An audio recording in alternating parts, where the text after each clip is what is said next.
Ngayong panahon po ng kampanya, marami rin po yung mga tinatawag natin na quote-unquote negative campaigning.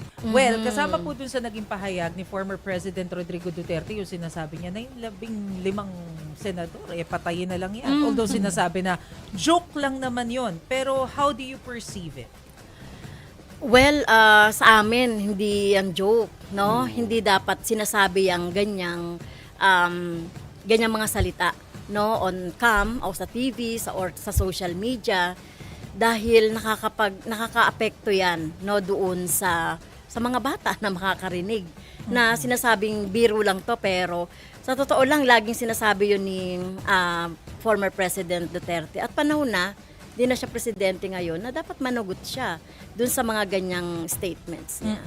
Kasi talagang kung sa iba ay katatawanan ito ay sa tingin namin ay seryosong usapin na hindi dapat pinalalagpas. Pero hindi rin naman siya pinalagpas ni President Bongbong Marcos. Sinagot nung nandun siya ng kampanya sa Davao del Norte. Pero kayo po, paano naapektuhan yung kampanya ninyo ng inyo pong grupo dito sa sagutan ng dalawang nagbabangga ang partidong ito? Well, kami focus lang kami doon sa aming kampanya, no? Sa amin yung mga issue ng bayan yung aming tinututukan. Well, kung kailangan naming mag-comment or kailangan o meron nag sa amin ng reaction, nagre-react din kami.